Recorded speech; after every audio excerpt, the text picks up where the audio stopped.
Welcome, everyone, to Flying Through Interference. We're going to have a conversation today about getting the most out of your social impact strategies through lessons from a fabulous panel that we have of corporate change makers who are focused on health equity, but we think that this conversation has value to anyone who's trying to create social impact. I'm Bobby Silton, Managing Director at FSG, and I'm co-hosting today with my colleague, FSG Managing Director and Head of our Corporate Practice, Nikhil Bum. Thank you, Bobby, and great to be here with everyone. Thank you for everyone who's joined, and looking forward to today's conversation. So a few housekeeping items before we get started. So we want to hear from you throughout this conversation. So share your questions in the Q&A box. We'll be reserving time at the end of each round for questions.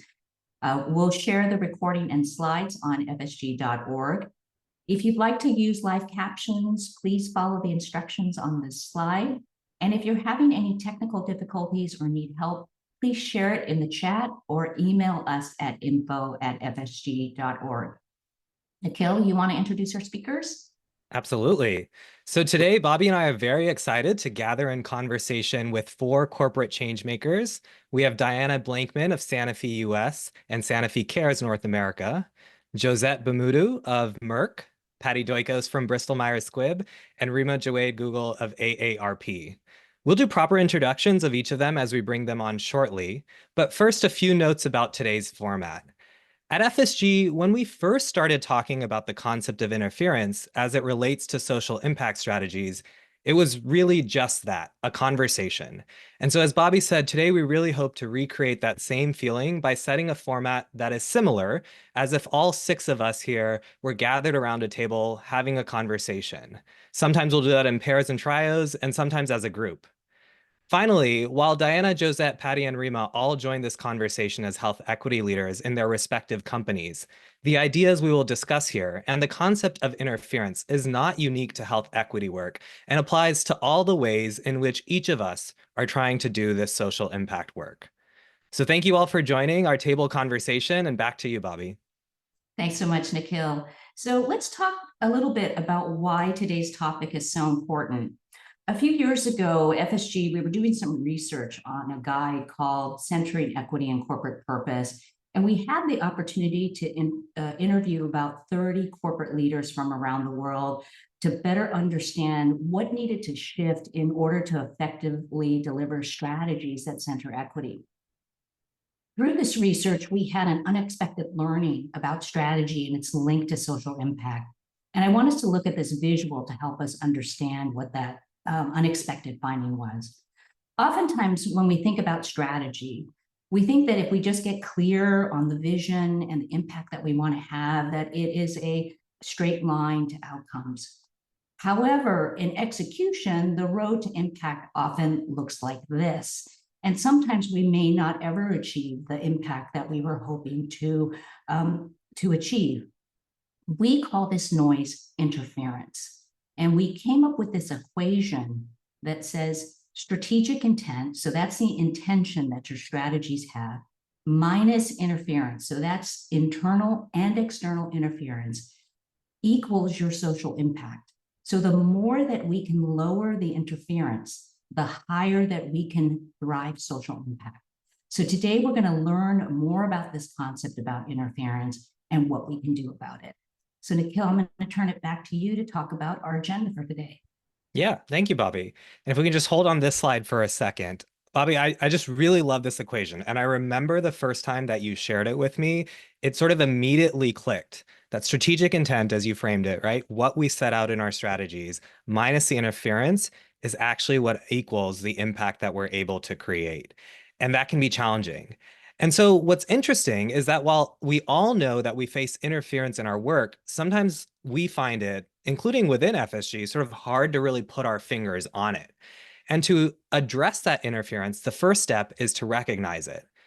Once you've recognized it, then the second step is to name or diagnose it. And then finally, to create the enabling conditions to mitigate that interference. So in today's conversation, we hope that you will first learn about how to recognize the interference limiting your organization's impact ambitions. that you will also walk away with a few tools and concepts to help diagnose the type of interference you are encountering. And we'll specifically talk about the interference with a systems lens in relation to the 6 conditions of systems change. And lastly, we will share how you can develop the enabling conditions and learn from examples from our speakers of how they are applying it into their work and advancing their strategies. Bobby, I know you'll be leading the discussion on enabling conditions, so we'll see you in a bit. All right. So if we move on now, and we're going to spend this first part of the conversation to really talk about the systems lens and how you identify interference. I first came to systems thinking in my training as an electrical engineer. I remember back in college and grad school, we'd look at every machine and every circuit board as a system, and we talk about 3 things as we modeled that system. First, the tangible components. What are the capacitors, the resistors? Second, the interactions and flows between those components. And third, an intangible and elusive X factor that was often really hard to identify or account for, but could significantly affect if and how the system behaved the way we thought it should and the way we were modeling it to. And when we talk about systems change in this context with social impact work, we use a framework that's quite similar to those 3 ways. We call this the 6 conditions of systems change. And you'll see that these sit on 3 similar levels. There's the explicit, the semi-explicit, and the implicit. So let's talk through each of these levels one by one before we get to our speakers. When we think about the structural change, these are the policies, the practices, and the resource flows. These are the things that you can easily identify as the activities you're going to do through your strategy, the things that you can almost put your finger on, and you can put your finger on quite easily. But examples of interference might be the sort of the norms you have in your company around risk taking, or perhaps the limited resources you have. And that could be staff time, that could be dollars. It could also just be the buy-in and support you have for your initiatives from your executives. That's the structural level. When we think about the relational level, that starts to get a little less explicit, what we call the semi-explicit. Those are the relationships and the power dynamics, things like the way that there are inter-organizational silos between different departments, or perhaps the perception of how, say, for example, health equity might be an afterthought for folks in the business. How does that sort of lead to the way you are actually able to implement the things on the structural level? And the last level is what we call the most implicit, and it's the mental models or the mindsets, but it's often where the most transformative change happens. When you can, while it's hard to put your finger on it, much like that elusive X factor, if you can challenge those mind shifts and shift those mindsets, we feel that and have found that it can unlock a great way to mitigate that interference. So with that, let me introduce our speakers today, who will be joining us for the first half of today's conversation and talking about strategies to recognize and name some of this interference. Joining us for the first part of this conversation are Josette and Diana. If you can come on camera, wonderful. All right. So Josette Bamudu is the Executive Director for U.S. Health Equity at Merck. And joining her for this part of the conversation, we also have Diana Blankman, who is the head of corporate social responsibility at Sanofi US and the president of Sanofi Cares North America. All right, so I'm going to quickly hand it over to both of you, but maybe I'm going to start with you, Josette. And I'd love to sort of hear from you. What did you think when you first heard about the concept of interference in the context of realizing your health equity strategies? Yeah, great question, Nikhil. And just want to say, a good morning, good afternoon, good evening, depending on where you are within the US or maybe perhaps globally. So certainly happy to be here with you all. So interference, I think often, even for me, when I started to grapple with this and take a journey back in looking at our health equity evolution within Merck itself. Certainly, this has been a journey that we've been on over the past few years. And so as I went back in time to really unpack that journey and to think about the moments along the journey where interference really played a role, it's so easy to go, well, who were the naysayers?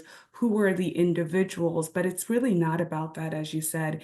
It's about looking at the systems, the processes, the belief structures that existed at that moment and how we had to really lean into that to help really get us to the place that we knew we needed to go to.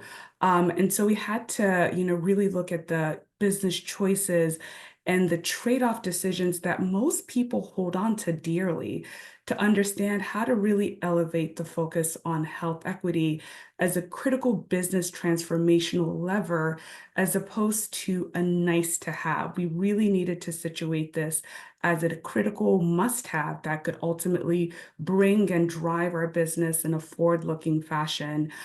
We had to really think about the influencers and the influences that really guide how we prioritize our areas of focus. So I would say that as we sort of, and my team and I unpack this whole notion of interference, there were probably 4 or so areas that popped out. One was around the why and the business case. It was so clear and obvious to us that we needed to elevate the focus on health equity as not the trendy thing that seemed pretty exciting at this moment in time. But once again, going back to the terminology I used earlier as a business transformational lever, i.e., it's already part of our mission, i.e., if we look at our strategy and what we are aiming to deliver, thinking about how our products and services reach all populations is so integral to our business. It's integral to our strategy. And so really redefining health equity as philanthropic to something that had to be situated into the business, into the commercial enterprise, showcasing the opportunity was such a major transformational shift. And so being able to acknowledge the why in the business case, I would say, is one very important interference that I think now that we were able to get into it and get after it, I think it certainly really acted and served as an accelerator for us. Another sort of interference was around data, like what are we solving for? So when you say health equity, it could seem esoteric, it could seem very sort of conceptual, but actually, Josette, where are the disparities that we need to be solving for? Where are our patients falling through the gaps? How can we show who we need to be really, truly prioritizing from a patient, from a community, from a population health level? And so being able to bring smart data to bear, bringing the analytics to bear, I think certainly was such a critical part of how we got over this interference of what are we solving for? And then certainly I think another one was around ownership. So is this supposed to be, fused into my everyday work, as in, employees asking us, or is this something that is only done by those in the health equity team? And so being able to define the call to action, being able to give people tangible resources and ways that this is integrated into the work that they're leading and doing was such a critical, I would say, opportunity for us. And then certainly last but not least, another sort of big area was around the proof of concept. And so, it's one thing to talk about health equity. It's another thing to integrate this into the business, show impact on our patients. And so being able to really demonstrate that proof of concept was a critical piece, once again, in our journey. So I would say those 4 big interferences: why, what's the business case? Data, what are we solving for? Once again, how do you situate this where it is being owned by everyone, not just the health equity team, was the third. And then finally, the proof of concept and how do we demonstrate impact in a timely fashion. Hopefully Yeah. that.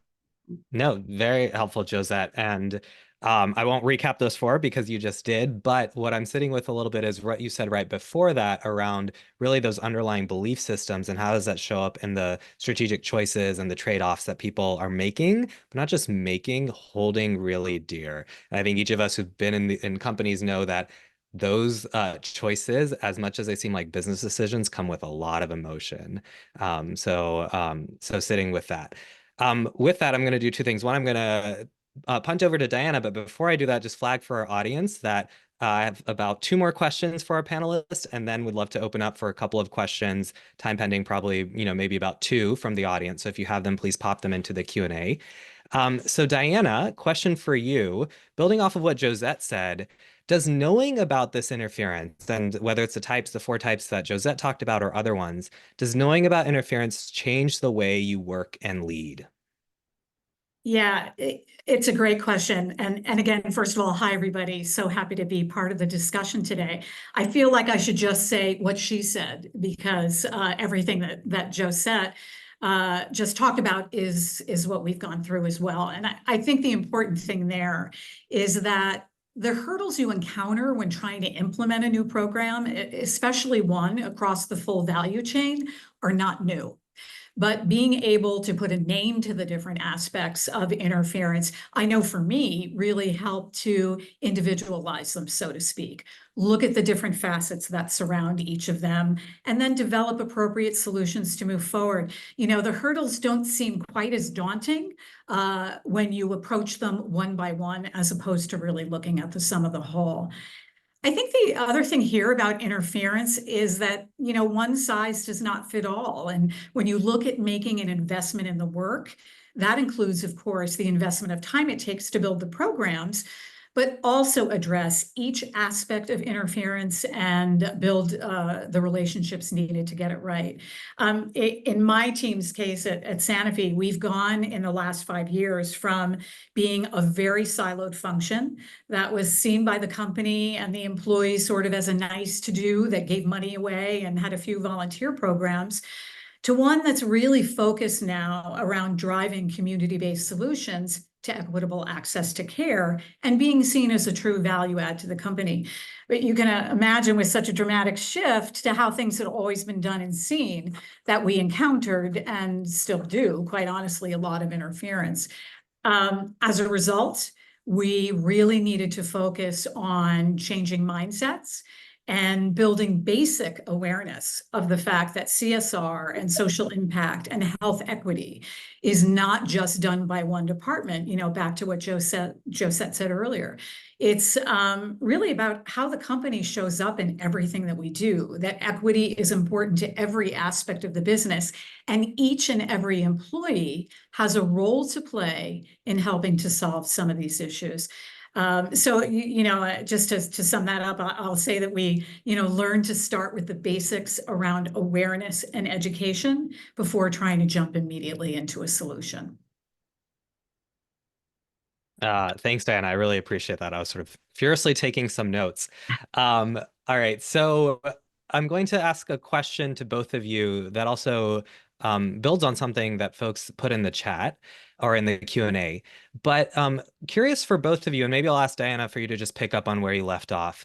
You know, once you've identified that interference, you talked about how do you, you know, build that awareness, especially, you know, for all employees to see that they have a role. But how do you start to make that interference more explicit for others in the organization? Yeah, so great question. And in our case, in order to address some of the interference and issues we're facing, we knew we needed to enlist key stakeholders. We understood that shared participation throughout the organization was key. One of the signature efforts when we first introduced the strategy around health equity involved a signature partnership with the National Association of Community Health Workers. And they identified workforce capacity as an issue for them. And one of the solutions that they were looking at was building their first ever digital platform that would really help to unify community health workers around the country for the first time. So as we're looking at how do we engage with them and help them as part of the solution, we ultimately engaged more than 200 employees who volunteered their time over about a 3-month time frame to help build a roadmap for the platform. And this did a few things. One, really gave our employees a sense of purpose and that they were really contributing to something meaningful. Gave them a better understanding of why this work is important for the business and the patients that we serve, but that also that they could be part of the solution, you know, as I mentioned earlier. I will say that, you know, after the Purpose Studio last year, we actually launched our first ever Trust, Inclusion, and Equity Summit for senior leaders, which was solely geared towards raising awareness, and education on the importance of being health equity advocates. And we not only had keynotes and panel discussions, but we also had a number of interactive workshops, again, getting people involved hands-on so they understand the importance of the work and why their participation is absolutely key in helping us embed it throughout the organization. Yeah, thank you, Diana. I remember seeing some photos from that summit. It looked excellent. Josette, same question to you. Once you see the interference, how do you make it explicit for others in the organization? Yeah, another really good question. I would say it's very easy for a lot of folks who see the importance of health equity, but yet have a hard time picturing how their work is driving towards collective and ultimate impact, to look at this as, it's something else that someone has to take on and do. So I think for us, the very critical shift in this journey had to do with accountability, and I will say one more time, accountability, i.e., we all are accountable towards the clear successes and impact that we're desiring. So the key is defining what success and impact is, right? Obviously having a clear strategy and roadmap.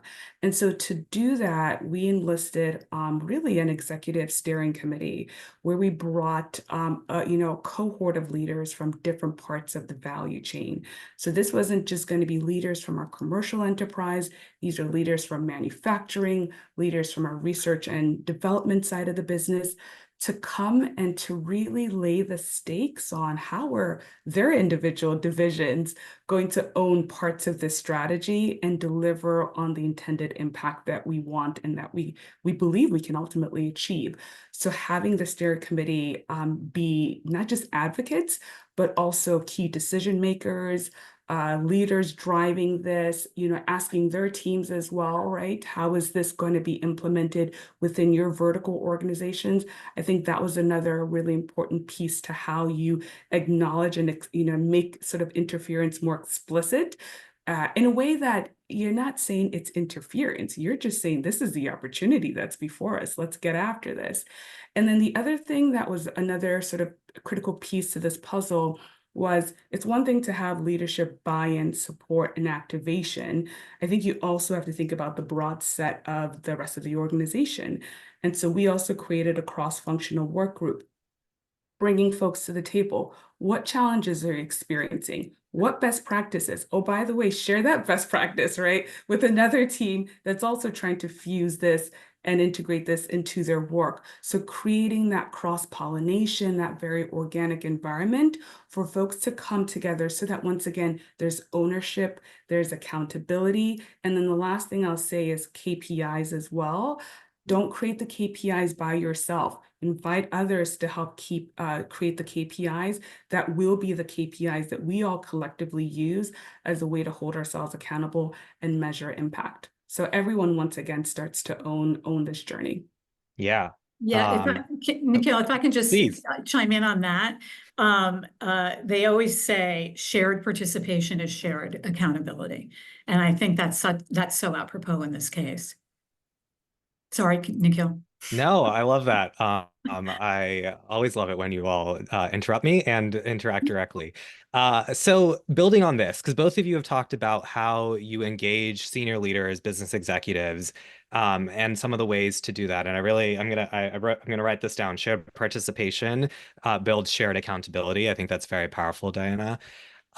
So question though from one of our attendees is, what do you do when other challenges in the business emerge, right? So you've engaged the business executive, built that initial buy-in. When other challenges in the business emerge, you had a bad quarter or something else becomes more important, do they tend to forget? What do you do to keep them convinced? Do you want me to start, Diana? Sure. I think part of it goes back to the intent. I think as an organization, if you're viewing your focus on health equity as a bolt-on, as something you do after the fact, versus I think the transformation and shift that we are were. And we're certainly not at the other end of this journey. We are still very much in the thick of this journey, which is why for us participating in the studio is helpful, because you start to put a mirror to your face, right, into your organization, and to think about ways things could be done better. But if you are thinking about this as the bolt-on, then when you're making those very critical business decisions, trade-off decisions, to your point, bad quarter, then therefore the bolt-on could be bolted off, right? Versus if you have already sort of thought through how very much this is a critical part of, in our case, how we go to market. If you are not reaching the diverse spectrum of patients that can benefit from our innovations, then certainly I think we're missing out on critical opportunity here. So when you start to really layer in the business component, when you start to think about how this is just integrated into your organic processes, then it becomes harder to disentangle, because it just becomes so systemic. So I would say, think about the natural processes. So for us, data, integrate health equity data from the very get-go. When you start to do that, you start to easily, think about the sizing of disparities and how you have to get after those key disparities. So it doesn't feel like you have to do that after the fact. You're doing it as part of how you're looking at your market. So once again, talking about it from the lens of a manufacturer, but I think that same concept applies across the board. Integrate this, build on your critical existing sort of processes, and integrate it into those processes so that you're not sort of disentangling things at the end of the day because of, once again, you have a bad quarter or you have a bad sort of, next few months. Yeah, Absolutely. and Diana, go ahead. I don't have much to add other than to say we certainly have a long way to go as well. I don't know if there's one company out there that does this perfectly. And the only other thing I'll say, and I agree with Josette, is when you set up this program from the very beginning, you need that buy-in from your leadership, but you need the long-term buy-in so that when you have a bad quarter, your entire project is not derailed. And so I think making that case and then having the strategy built out for what this looks like over a period of time is really important. Yeah. Thank you so much, Diana and Josette. I wish we had more time. I've noted so many nuggets from both of you, but I'm going to invite Bobby back, and we will see both of you a little bit later as we wrap up. All right. Yeah, Bobby, welcome back. Thanks. Go ahead. I was just going to say, what a great conversation. I took so many notes from that discussion. I really love what Josette said about elevate health equity as a transformational lever. And when Diana said, a lot of the hurdles aren't new, but breaking them down into individual pieces and kind of understanding them made it just much more manageable in terms of addressing it. So wonderful conversation. Yeah, absolutely. Bobby, as they were both sharing from their experience, I felt like it just really brought to life this quote that I read recently of the current system is producing the exact outcomes that it was designed to do so. So if we want different outcomes, how are we going to design a different system? And I think that just highlights so much of the way they both talked about building shared accountability, looking at interference one by one, not one size fits all. So just, yeah, really powerful. Right. So are we segueing now to the audience participation part? We are. Okay. So folks in the audience, you have a chance to weigh in here, and we have a Mentimeter survey, and you could either use the QR code or use the code at the top of the screen at menti.com. And here's the question that we have for all of you. What type of interference has created the greatest resistance in your work or organization? So we'll give the audience a minute here to respond, and then we'll look at the results. I always love doing these surveys to just see how our audience is feeling. I agree. And it's also fun to watch the answers come in live. Yes. Wow, look at this. Yeah. I love how this is all happening in real time here. I know. So you see a lot in the bottom part of the inverted triangle here with power dynamics and mental models. And what's interesting, as you think about the triangle, oftentimes what appears at the top, the policies, the practice, and resource flows, are often a reflection of the bottom half of the triangle, power dynamics and mental models in particular. Nikhil, anything else you want to add to this? I would agree completely with that. And I think the fact that a lot of people are saying that power dynamics and mental models have created the greatest resistance both talks to some of the hard part of it. It feels more intangible, but knowing that also perhaps if we can focus on thinking about how to shift those, then there's a power to unlock a lot of change and get the stuff at the top level much further. Oh, wonderful. So I know you're going to dial off now, and we're going to move to the second part of our conversation. So I'll see you in a bit. See you in a bit. All right. So now that you know about interference, one of the things we want to talk about is how interference increases the closer you get to the core business. And as social impact leaders, this is a place where you might have less authority or less control, and you need to leverage more partnerships and the assets controlled by others. Also, as we heard in the conversation with Josette and Diana, that sometimes these partners may have different goals, different accountabilities. So you need enabling conditions to help mitigate and manage that. And they become more important as you wade into the core business.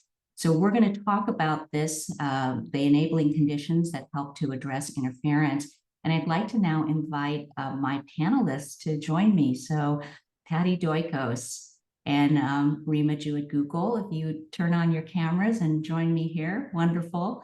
So Patty Doikos is the Executive Director of Global Health and Health Equity at Bristol Myers Squibb. She has over 2 decades of experience. And Rima Jewett-Google is the Director of Enterprise Strategic Relationships at AARP, and she has a deep health and shared value background. So, and I'm just checking to make sure that Patty was able to get her camera going here. She on? I'm okay, Bobby. Thank you. Okay, wonderful, wonderful. We're humans. We not everything works as according to plan. So, but so great to have both of you here today. And we had a wonderful discussion about interference. And now we're going to move on to enabling conditions. And Patty, I'm going to start with you. What is it like to develop enabling conditions? Once you've seen it and named it. So share with our audience a bit about what it's like to develop those enabling conditions. Sure. Thank you, Bobby, and thank you, Nikhil. I add my thanks, as the others have, for the chance to share a little bit about what we've learned, and so grateful for everyone here that I've learned from as well on our journey. But there's a couple things I would talk about. I think one is working the journey. So really understanding where you are in your health equity journey. And then the other one goes around power dynamics and leadership changes and consistency in an organization. So I see interference really as more understanding where you are in your health equity journey and assessing where you need to go next and what the next best opportunity is. And it's not a linear thing of you go here and then you go there. You really have to look at what your organization is ready for, where the function is sitting, health equity is sitting or building towards sitting in the organization as well. And just really work that moment and work those conditions and try and strengthen those opportunities as you go forward. It's not a to B to C to D operation at all, especially in such a large organization where we are trying to bring about ultimately change management. And so I will just share a little bit about our journey. We, like Merck, we're HIV/AIDS company, and learned a lot about the playbook for comprehensively addressing health disparities and the social determinants of health. And that work there was done largely through the Bristol Myers Squibb Foundation Secure the Future initiative, but the company was also a partner with PEPFAR. So there was a business lever being pulled and partnership lever being pulled in that way. We took a lot of those lessons that influenced the foundation's other programs going forward, but also we brought the lessons to the business and shared them with them as well. And then we saw, Diana made the very important point of education and awareness is critical. And so our employee resource groups, which became named People and Business Resource Groups, sort of championed health disparities in our therapeutic areas for the communities they represented. And they did extensive work lifting up the disparities, showing that there are solutions, that there was movement going forward. So they played a key role with that. Then there was sort of a ragtag group of grassroots employees who came together to build the patient case, the science case, the business case, the reputation case, and the mission case. And we just decided we had license to do this and socialize that with leaders. No one told us to do it. We just were very committed to health equity as an approach the company needed to take to get to next level in its impact for patients and to be relevant, frankly, as a company in the long term as well. And then with COVID and with George Floyd 2020, like many other companies, we accelerated and deepened some of our areas of commitment in health equity, from diversity in clinical trials, focused on where the sites were. I've been leading a $150 million health disparities initiative, which has worked through philanthropic grants and corporate giving, but also through IME programs. And we also had a big policy lever that we were pulling as well for that. And then supplier diversity was very important to that in terms of economic development, and then workforce as well. And workforce development was focused at the executive level. So if you think about more inclusion and diversity at those tables, those lived experiences, those different perspectives, where strategy is set, resources are distributed, priorities are set as well, was very important. And then we had an opportunity over the last few years to really look at a change management approach. And that's really where we are today, where we have just gotten through our board a new global health equity strategy. And we have a couple of pillars. We'll be sharing more with this externally in the first quarter of next year. But that really does go to changing our infrastructure, our health equity capabilities, like any other capability a company has to really excel in their field. And then also seeing where we do have therapeutic leadership. So in oncology, in serious mental illness, and then also in cardiovascular. And then the last thing I'll say about leadership is that along this journey, there have been many leadership changes, but there also have been some leaders who have been consistently present. And whether they were in a role to drive the particular chapter we were in or not, just continuously staying engaged with them to update them about where health equity was moving, seeing how we could be helpful to them in whatever function they were leading as well. And made sure that as we talked to them, we were really thinking about that sort of the what's in it for them, what is helpful information, what's the framing that's helpful for them. So whether it is the health equity business opportunity that they're leaving on the table, or the science opportunity that's being left on the table. So we really learned to be mindful of who the leaders were, what their responsibilities were in the organization, and as they moved throughout, continued to stay engaged and be of service to them in terms of health equity. Thank you so much for that, Patty. Really holistic approach. And I really like that emphasis on relationships. If you go back to the systems change triangle, how important that piece of the puzzle is. I also, at the beginning, you seem to have be pretty far on your journey. For those maybe who are earlier in the journey, I think what you called out initially around readiness and then created the opportunities to build awareness and capability are just really valuable for anyone in the audience who is endeavoring to do this kind of work. So thank you, Patty. Rima, I'm going to jump over to you now. And here's the question for you. Do you find that enabling conditions look different at different levels in the organization? And specifically, how does it look different when you move further away from philanthropy? It's a great question. And like everyone else, before I start, thank you, Bobby and Nikhil and FSG for asking me to be a part of this. This is a really fascinating conversation. I wish I could just say ditto to everything that everyone has said. I think I'm in a unique position because as an enterprise, that's a social enterprise. So we're not quite nonprofit and we're not quite for-profit, although we have both those arms within AARP. I think when you move away from the philanthropy approach, from that donor-driven model where the desire to create social impact is a little differently held within the strategy of our foundation, for example.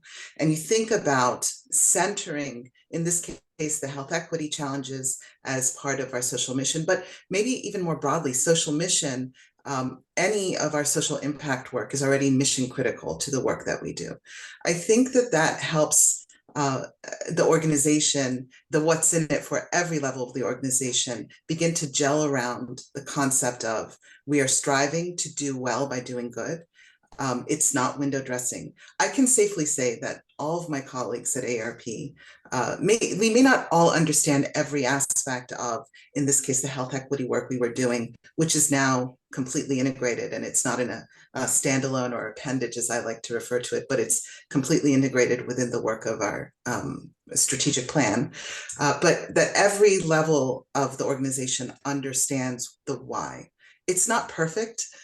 There's still a lot of work to be done, but I think we have been pretty good about how do you scrub those silos? How do you look to leverage the different levels within the organization from people that you may not even consider at first blush that may have an opinion or an approach that could be helpful. So that's I think how it looks maybe slightly different once it's embedded within an enterprise strategy. I love this notion of everyone understands the why, right? Because oftentimes as social impact leaders, you can't be right there next to your colleagues, but if they understand the why, that really informs good judgment if they have to make the call on their own. So thank you for that. All right, this next question is for both of you. And Patty, I'm gonna have you go first. Where have you had to take a step back and re-examine your approach to resolving interference that's getting in the way? Thank you, Bobby, for that great question. So I would say at the beginning of each chapter was where we needed to do it and anticipating the next chapter. So for example, transitioning the work from a largely philanthropic lever, volunteer lever, and the Bristol Myers Squibb Foundation is a separate and independent charity for the company. So bringing it over to the company side really required what we've heard a number of times already, just need to create the business case and to demonstrate to our colleagues, so that is their role every day in the organization, is to drive the business and drive the science, that mission and business both were being left on the table. So that was that big change. The other one was to help them see what was happening outside the organization. So essentially every stakeholder that is in healthcare and in the research ecosystems, whether it is Centers for Medicaid and Medicare, the FDA, the medical society setting guidelines and quality standards, patient advocacy groups, policy groups, every single one of them, health plans, they all have chief health equity officers now, or someone who has a dedicated role to drive that. So even that was an important thing to make our colleagues aware of, is that we don't have to do this even remotely alone. Those stakeholders you're used to dealing with, they're also leaning into this and widening the path for patients who have yet to have the opportunity to benefit from medical innovation. So that kind of normalized it in terms of, for them, like, oh, if this is a concern of every one of my stakeholders, then I need to pay attention to that. And then I think the last one was just embedding health equity considerations into standing business practices. And Josette pointed to this earlier. There's no reason to create a new health equity process. You take the brand planning process and embed health equity considerations. You take the study plan development process and embed health equity considerations. You take the medical evidence generation plan and you embed health equity. So just staying with the processes that the organization knows already and lacing into it, not bolting on, but lacing into that health equity consideration. So those were the big areas of change. Thank you so much, Patty. And I love this idea of the more you can integrate it into standing business practices, that it really reinforces through the how that this is not a bolt-on, that this is core to how you drive your business. So Rima, same question for you. I love everything. Sorry, I didn't mean to cut you off. I love everything that Patty said. And I would just say, in addition to that, it would be understanding your role as a shepherd rather than a leader. And why I say that? Because oftentimes, if you're the megaphone, if you will, if you're the one who's directing the way that the strategy is being written or the planning processes in place, and you seemingly have a mandate from above, you're still not doing the work you need to do when you're creating almost a silo in and of itself, because people will look to you to be like, okay, well, she has the answers. Well, it's not my plan. It's the entire organization's plan. And so having that shepherd approach, I think, is where you step back. It allows you actually to step back when you think of yourself in that role, because you can see where maybe some of the headwinds are starting to come up, where interference might be bubbling up. There was a question earlier on in the chat about headwinds maybe not necessarily being bad all the time. So true, it's not bad all the time. And if you're in that role, I think that's where you can take that opportunity to see it, name it, and then address it by influencing others that are going to own the solution, if you will, own that, and have, to the point that Patty said, having that equity piece then laced throughout the different business units. I think that that's critical. So. Wonderful. Thank you so much, Arima. And I love that kind of that shepherding concept. So, I'm going to go to the audience questions here, and I think we're only going to have time for a quick one. Can you just speak to the role of metrics and incentives to enable investment in social determinants of health and health equity by the core business? So, question about metrics here. So, either of you can answer that question, or both of you can. Yeah, I think there's a couple kinds of metrics that are important. Process metrics for sure are important. So let's say we're working with our brand planning, that all brand teams will have done a health equity business opportunity assessment. And then out of that, they're going to see not only the business, but the reach to patient opportunity that will come with that. So that's the second outcome one, is, reach to patients among populations that we haven't done particularly well in. So are there new zip codes we're able to push in through a rurally focused initiative? Are we, globally doing a better job in terms of low socioeconomic status? So our low and middle income country strategy would be important for that.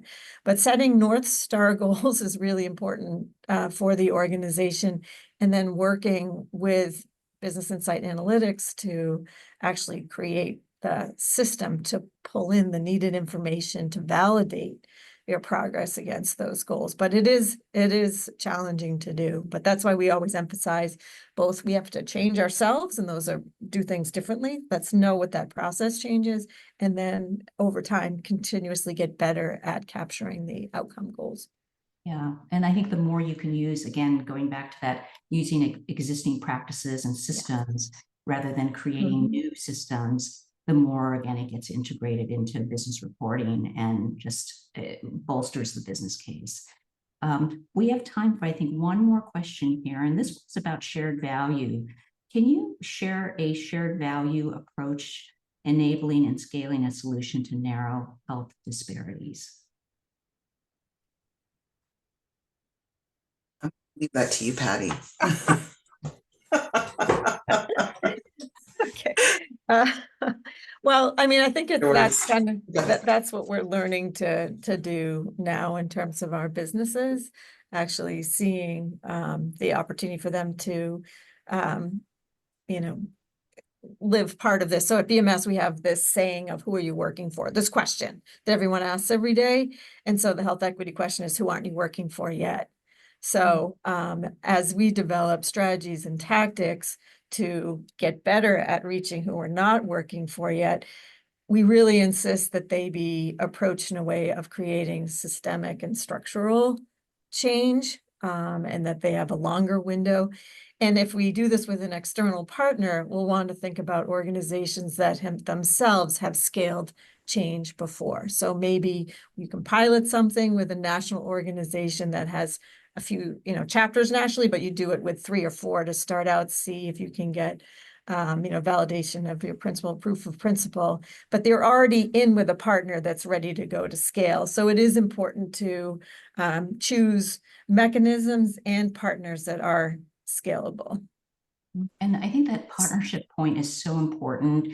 One of the things that we call out in the Centering Equity and Corporate Purpose Guide is that you should be in relationship, right? Be in relationship with the community you're trying to impact, the people you're trying to impact. And And it's not a one and done, it's being in dialogue. And so that whole partnership piece is so critical, because the deeper you go into the partnerships, the more aware you are of the change that's possible, and also a deepened understanding of what the real needs are.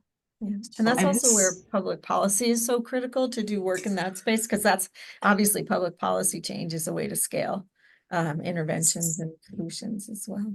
Yeah. So if I can just add, I know we're almost at time, but I will jump on that last piece. So at AARP, absolutely. And in terms of the way that we have partnered, we do start small to scale big. We naturally are, headquartered in Washington, D.C., but we have offices all across the United States, and in some states, multiple offices. So we're able to go down to the local level. And it is absolutely important that when we partner to scale, we figure out at community level first what mix of partners works, and then thinking through the sustainability piece. It's not a one size fits all, absolutely. And so this is the way that we have addressed kind of that combination of the health equity work, who are we working for, and then the piece around the sustainability. No, so spot on, Rima. And I wish we could just continue this conversation, but alas, we have to conclude this part. And I want to invite back into the Zoom room Diana, Josette, and Nikhil. So welcome back. Thank you, Bobby. And now we get to be in the part of the conversation where we're having a full dinner table conversation. So it's great to be back. I was able to furiously write down a lot more than in the first part. And I appreciate so much, Rima and Patty, what you shared. I would love to comment on all of it, but in the interest of time, I'll just say one thing before asking our panelist a final rapid fire question. And I think what I'm really sitting with is that even though each and every one of you at our table today is leading health equity work, as Bobby said at the start, really the interferences that you have all named, the enabling conditions that you are all creating, nothing is necessarily health equity specific, whether it's about building in the metrics, getting proximate to the problem to build the executive buy-in. Everything can be applied to any industry, to any issue area, to any type of organization, even if you're not a for-profit company. And I think that really says something. And hopefully everyone joining today feels like they can take something away from this conversation to the work that you're doing in your various places, your different industries, and your different issue areas. So with that, our final question, I'm going to ask each of you to, in one sentence, answer the following question. And Diana, I'm coming to you first, and then Rima, Josette, and Patty, so you all know your order. All right. So the question is, what's one skill or piece of advice you would recommend to any corporate change maker who is flying through interference? Diana? One sentence. I would say approach everything that you do with humility and find your allies. Wonderful. All right. Rima? Sorry, I wasn't ready. So Diana, I agree with the humility. I'm going to add, remain curious and transparent with the colleagues you have, that all relationships matter, and it is trust that is the currency that you are dealing in. All right. Thank you, Rima. Josette? Sure. Just remember that it's a journey, and so bring others along. Do not feel like you have to solve for this by yourself. And then the other thing, sorry, no, one sentence, sorry, I'm just gonna put a semicolon right there. And then the other second half of that is remember that half the battle is translating this to others. And once you've gotten really good at translating, you'd be amazed at the ahas and the clicks of, oh, I get it. I now see why this is so critical for us to invest in the long run. Okay, thank you. That's wonderful. And as Bobby said earlier, we're all human, and some humans speak with semicolons. So, Patty, off to you. I Josette, I think we should give you several more. These are just gems you're dropping for us today. So. Patty, what's your one skill or piece of advice? So love what everyone else has said. I would say just be in a continuous state of recruiting people, being willing to meet people where they are in their understanding, to bring them into this work and encouraging them that they do have a role and that they can really have great impact as they go forward. And this means not only internal people, but also external folks. So just that patient place of always being a sharer of information about health equity and recruiting folks to the cause. Thank you, Patty.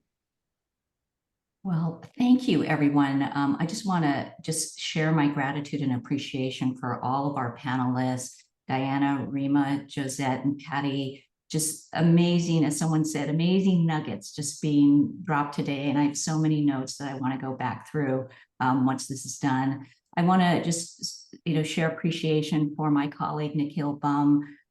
We have been talking about doing this webinar for so long, and we finally made it happen today. So glad to be in partnership with you on all things related to purpose and equity. So thank you for that. And I just want to also thank our terrific audience. I hope you got a lot out of this conversation today. The questions are great. We're going to comb through them.